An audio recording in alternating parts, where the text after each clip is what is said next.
Mike Tyson, one of the greatest boxing legends of all time, was once a symbol of strength, ferocity, and fear on the ring.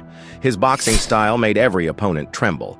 Skyport, one of the prominent organizations in evaluating fighters, called him the most fearsome boxer to ever appear in history, describing him as the most aggressive fighter to ever step into professional competition. In the historic match against Lennox Lewis in 2022, Mike Tyson pocketed a staggering $34.7 million, and at the peak of his career, his net worth was estimated at $700 million, primarily from his boxing matches. At that time, Tyson was not just a boxer, but also a symbol of wealth and power. However, despite his enormous wealth, Tyson organized his 36th birthday celebration with virtually no assets. The cause of his downfall lay in his lack of financial education from an early age, which became a major issue when he earned millions at a young age. After becoming a champion at the age of 20, Tyson began earning an average of $7.5 million per match, not including other sources of income such as lucrative deals and endorsement contracts. In 1990,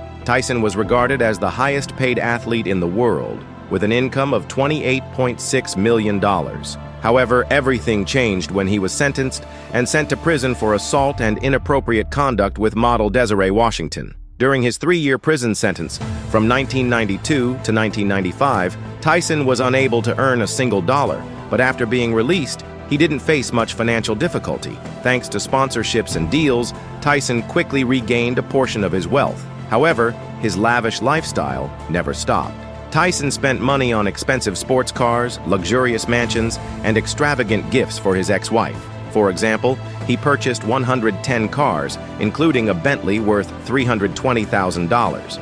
He even bought a solid gold bathtub worth $2.2 million for his wife. Not stopping there, Tyson spent $140,000 on 2 white Bengal tigers, with additional costs for their training and care amounting to hundreds of thousands of dollars annually. All these lavish expenditures not only reflected Tyson's reckless spending, but also showed his disregard for financial risks in his life. Tyson's life became even more complicated when he was involved in the infamous incident of biting off Evander Holyfield's ear during a fight in 1997. This insane act resulted in a $3 million fine and became one of the most memorable moments in boxing history. But this wasn't his only lesson, as Tyson repeated a similar behavior during a press conference when he bit Lennox Lewis's leg and was fined an additional $335,000. Nevertheless, Tyson's lavish spending didn't stop there. He hired over 200 people, including chauffeurs, chefs, and bodyguards, one of whom had the nickname Crocodile, whose sole job was to constantly shout guerrilla warfare at press conferences,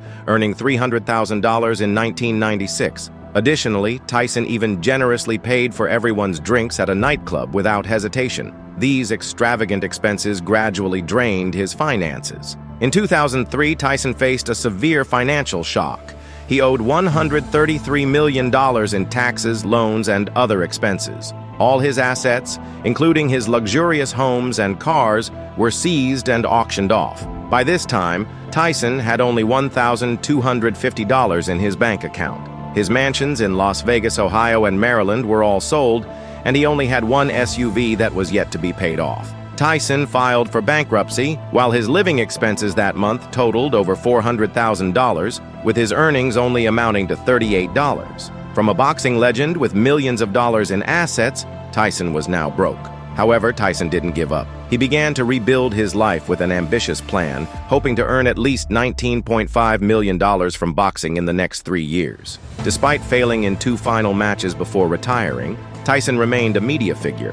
He had guest roles in The Hangover and continued appearing in media outlets. From his mistakes, Tyson learned valuable lessons about humility and how to change his perspective on life. He transformed these lessons into a book and a documentary, sharing his story with the public.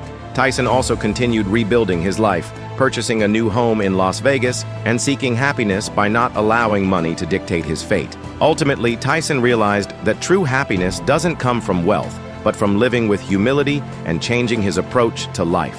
If you enjoyed this video, don't forget to like, comment, and subscribe to my channel for more content like this. Stay tuned for more.